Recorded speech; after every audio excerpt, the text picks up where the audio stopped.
Hello दोस्तों, तो स्वागत है आप सभी का मेरे यूट्यूब चैनल टैक्सेशन अपडेट्स में। मैं हूं आपका दोस्त मैनुद्दीन। हाल ही में अभी गवर्नमेंट ने एक नोटिफिकेशन इशू किया था जिसमें सेक्शन 9 सबसेक्शन 5 जो कि ई कॉमर्स ऑपरेटर वाला है, उसमें एक और सर्विसेज को नोटिफाई किया हुआ है जो है restaurant services with effect from 1 जनवरी 2022 यानी कि आज से। उसी चीज़ को फर्दर क्लैरिफाई करते हुए एक सर्कुलर इशू किया है जो कि है सर्कुलर नंबर 167 जो 17 दिसंबर 2021 को इशू हुआ था। आज हम इस वीडियो में ये सर्कुलर को वन बाय वन डिस्कस करने वाले हैं। और वीडियो में आगे बढ़ने से पहले अगर आप हमारे चैनल पर नए हो तो please subscribe to our taxation updates channel for more updates. चलिए, सर्कुलर से पहले हम जान लेते हैं कि सेक्शन 9 सबसेक्शन 5 में अभी टोटल कितनी सर्विसेज होंगी।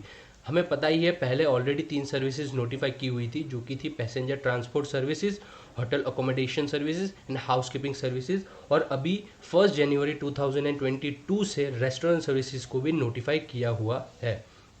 चलिए अब हम सर्कुलर को डिस्कशन शुरू करते हैं। पहला क्वेश्चन ये आता है कि क्या ई कॉमर्स ऑपरेटर को अभी भी टीसीएस कलेक्ट करना होगा। इसका आंसर बोल दिया गया है कि नहीं, बिकॉज अभी सेक्शन 9 सबसेक्शन 5 में जो भी सर्विस नोटिफाई होती है हमें पता है उसमें ई कॉमर्स ऑपरेटर ही लायबल होता है जीएसटी को पे करने के लिए, as if he is the supplier of the service. जब ई कॉमर्स ऑपरेटर जीएसटी पे करने के लिए लायबल है तो उसे टीसीएस कलेक्ट करने की कोई ज़रूरत नहीं होगी अब से। सेकेंड क्वेश्चन ये आता है कि क्या ई कॉमर्स ऑपरेटर को अलग से यानी कि सेपरेट रजिस्ट्रेशन लेना होगा। इसका आंसर भी नो है, बिकॉज हमें पता है ई कॉमर्स ऑपरेटर को नॉर्मली जो रजिस्ट्रेशन लेना होता है उसके अलावा उसे एक सेपरेट रजिस्ट्रेशन तभी लेना होता है जब वो टीसीएस कलेक्ट करने के लिए लायबल हो। लेकिन रेस्टोरेंट सर्विसेज में अब उसे टीसीएस कलेक्ट करने की कोई ज़रूरत नहीं है, इसलिए उसको रेस्टोरेंट सर्विसेज के लिए कोई भी सेपरेट रजिस्ट्रेशन लेने की ज़रूरत नहीं है। उसके बाद थर्ड क्वेश्चन ये आता है कि अगर रेस्टोरेंट सप्लायर यानी कि रेस्टोरेंट सर्विस सप्लायर अगर अनरजिस्टर्ड हुआ तो क्या होगा। उसमें भी क्लैरिफाई किया हुआ है कि रेस्टोरेंट सर्विस सप्लायर अगर रजिस्टर्ड हो या अनरजिस्टर्ड हो, irrespective of that e commerce operator will be liable to pay the GST. उसके बाद एक और क्वेश्चन ये आता है कि रेस्टोरेंट सर्विस सप्लायर का टर्नओवर हम कैसे कैलकुलेट करेंगे। उसको भी फर्दर क्लेरिफाई किया हुआ है कि section 2 clause 6 of CGST act जो कि एग्रीगेट टर्नओवर को डिफाइन करता है, तो रेस्टोरेंट सर्विस सप्लायर को भी अपना टर्नओवर इसी के हिसाब से कैलकुलेट करना होगा। यानी कि वो जो अदर सर्विसेज प्रोवाइड करता है और ई कॉमर्स ऑपरेटर के थ्रू जो सर्विसेज सप्लाई कर रहा है वो सबको एग्रीगेट करके फिर उसका टर्नओवर देखेंगे हम। उसके बाद एक और क्वेश्चन ये आता है कि ये जो रेस्टोरेंट सर्विस सप्लायर है उसकी जो सर्विसेज है क्या वो लायबल फॉर आरसीएम मानी जाएगी। इसका आंसर भी क्लियरली नो होता है, because E commerce operator is not the recipient of this service, right. इसीलिए हमें इस चीज़ को क्लैरिफाई इन्होंने किया हुआ है कि ये सर्विस लायबल फॉर आरसीएम में नहीं इंक्लूड होगी। फर्दर एक क्वेश्चन ये आया हुआ है क्या ई कॉमर्स ऑपरेटर को प्रोपोर्शनेट आईटीसी रिवर्स करना होगा। इसको भी गवर्नमेंट ने क्लैरिफाई किया हुआ है क्या कि e commerce operator shall not be required to reverse the ITC.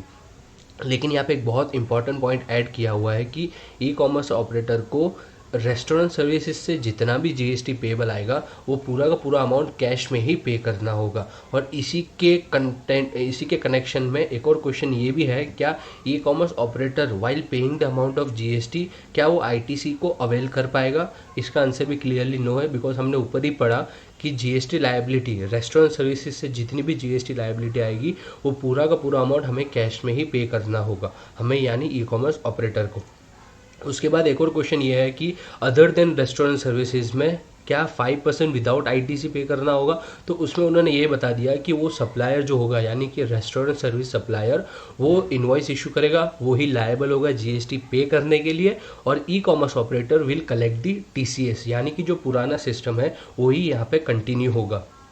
उसके बाद एक और क्वेश्चन ये आया हुआ है कि रेस्टोरेंट सर्विस सप्लायर जो कि सपोज़ वो रेस्टोरेंट सर्विसेज के अलावा कोई और सर्विसेज या गुड्स भी सप्लाई कर रहा है तो क्या उसका जो बिल होगा क्या वो सेपरेटली बनाना होगा। इसमें क्लियरली बताया हुआ है कि जो अदर गुड्स एंड सर्विसेज है यानी कि रेस्टोरेंट सर्विसेज के अलावा जितने भी गुड्स और सर्विसेज है उसमें सप्लायर ही लायबल होगा इनवॉइस इशू करने के लिए और जीएसटी का पेमेंट करने के लिए, और ई commerce operator will collect the TCS. और रेस्टोरेंट सर्विस में it is advisable that e commerce operator raises the separate bill on restaurant services. और इसी के कनेक्शन में एक और क्वेश्चन ये पूछा था कि क्या रेस्टोरेंट सर्विसेज के केस में इनवॉइस इशू कौन करेगा, तो यहाँ पे इन्होंने क्लियरली बता दिया कि e commerce operator will issue the invoice. उसके बाद एक और क्वेश्चन ये आता है क्या कि ये जो रेस्टोरेंट सर्विसेज है इसको हम लोग GSTR रिटर्न के अंदर कैसे रिपोर्ट करेंगे। तो ई कॉमर्स ऑपरेटर अपने GSTR 3B में एज अ आउटवर्ड सप्लाई बता देगा। और रही बात रेस्टोरेंट सर्विस सप्लायर की, तो उसको नील या एग्जेम्प्टेड रेट सप्लाई के हिसाब से बताना होगा। तो उस रेस्टोरेंट सर्विस सप्लायर को GSTR 1 के टेबल 8 के अंदर रिपोर्ट करना होगा, जो कि है नील और एग्जेम्प्टेड रिटर्न, नील और एग्जेम्प्टेड सप्लाई। और GSTR 3B के टेबल 3.1 क्लॉज C में रिपोर्ट करना होगा, जो कि है नील और एग्जेम्प्टेड सप्लाई। तो ये कुछ 11 क्वेश्चंस के क्लैरिफाई करते हुए गवर्नमेंट ने ये सर्कुलर इशू किया था 17 दिसंबर को। आई होप सो मैंने अच्छे से आपको समझा दिया था।